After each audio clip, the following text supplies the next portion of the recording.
guys, Gina here, and welcome back to my channel and welcome to another Black Friday video. So I want to get you guys prepared for the holiday shopping season, and I want to share with you guys some gifting mistakes I have made and in hopes that you guys don't make these gifting mistakes, because the holidays can be super expensive and I want to make sure that you guys are, thinking of gifting in a smarter way. So if you're not already subscribed to my channel, make sure you click that red subscribe button so you're updated on all of my uploads, and let's just go ahead and hop into it. So the first and most important mistake I have made is going into debt to gift. This is so crucial, and I know that I'm not the only one who has racked up a bunch of credit card debt come the holiday shopping season, because you feel this pressure of having to spend money, you feel this pressure of having to gift to everyone, and maybe you're in a different season in terms of like your financial stability,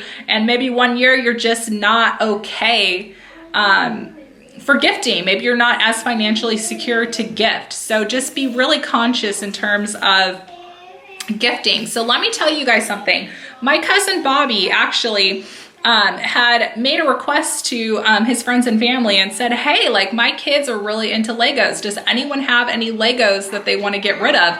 And the response he got was amazing. And he got a bunch of offers for a bunch of Legos. So that is also something to keep in mind too. Maybe you're in a period where you really can't be spending a whole lot of money. Like reach out to friends and families and say, hey, like, is there anything that, you're not using? My kids are really into, I don't know, Vampirina right now. Do you have anything Vampirina? Stuff like that. And you can gift that way as well. So you don't always have to gift things that are brand new. So the second thing is gift something you would be excited to receive. So I'm going to just take out like personal experience. So last year I gifted my cousin-in-law and her fiance at the time. I think I gifted him some socks, and then I think I gifted her some sort of like bank from the Dollar Tree that had like a globe on it or a map or something. And I was like, oh, she loves traveling. Like she would really love this.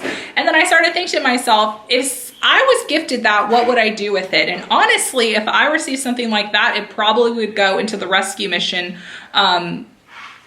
like collection for like pickup, because there would be no use for it in my home. So when I'm gifting now, I'm wanting to, ask myself, would that person like to receive that? So I am being more thoughtful in terms of like, would that person actually use it? So number 3, learn more about the person you are giving to. Are they someone like, what is their like love language? Do they like, an act of service? Do they like experiences more? Do they like words of affirmation? There's like a few other love languages that you can check out. So don't feel like you need to, buy someone something physical every single year. So maybe you could do something nice for your parents. Maybe they need something fixed in their home. For example, my mother-in-law, our past anniversary, Chris and I celebrated when they were at our house, they actually replaced our like toilet paper ring thing and our towel rack. So they went and replaced it for us. And to me, I loved that because it was something that was broken in our house, and my mother-in-law went, fixed it, and then put it together, because I hate having to assemble stuff sometimes. So if someone's going to take the time to actually fix something in my house and pay for the materials, and I am all about a gift like that.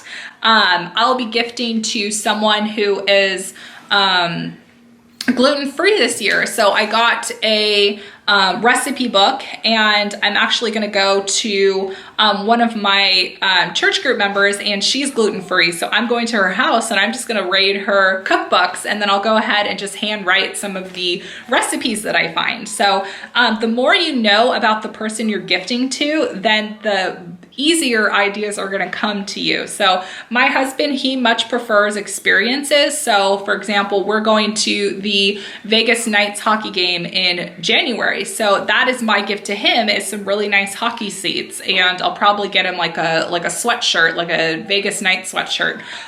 So he much prefers to like go places and travel versus having like physical gifts. And if you don't know a lot about the person you're giving to, maybe you're doing like a secret Santa, just ask them, you know, what kind of scents do you like? Do you like a sports team? Do you collect something? So like for me, I collect Starbucks mugs. So I would love to receive Starbucks mugs from like every single state. Like that's my goal, is to collect all the Starbucks mugs from different states. So I have a rack right here that I keep all of my Starbucks mugs. So that would be something I would absolutely love. But for example, designer Jen, I'll be gifting to her this year as well. She hates coffee and tea. So the last thing I'm gonna do is gift her coffee and tea. So the more you know about someone, then the easier the gifting is gonna be. So the next tip is be careful when gifting scents, because we all have different scent preferences. Not everyone loves the citrusy stuff. Not everyone loves like the cake smells in their house. For me, I would hate to have something that tastes like a donut or smells like a donut, because it's gonna make me want to eat donuts.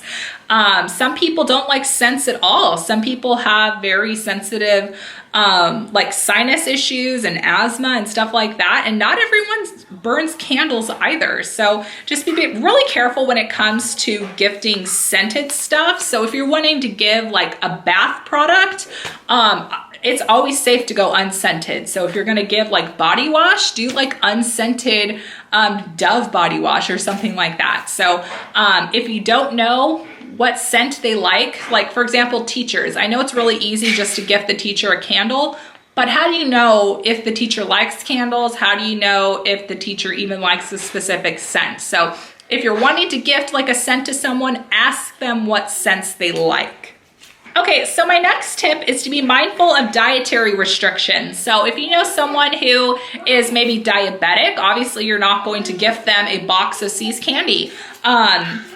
This happened actually a few years ago. I would always gift Chris's aunt chocolate, and it took me like a few years to learn that she doesn't even eat chocolate because she has fasted chocolate, and I had no idea, and I was always gifting her boxes of chocolate. So now I don't gift her chocolate. So like I said, be mindful of people's dietary restrictions, and make sure if you're gonna gift food, make sure it's something that they can actually enjoy. My final tip for you guys is don't gift to someone with the expectation that you're gonna receive something back, because I just don't think that, well, obviously, I know it's so cliche to say that, you know, holidays aren't about the gifts. Holidays are about celebrating the birth of Jesus, which it is, but society has then brought in the gifting portion of Christmas. And I love presents.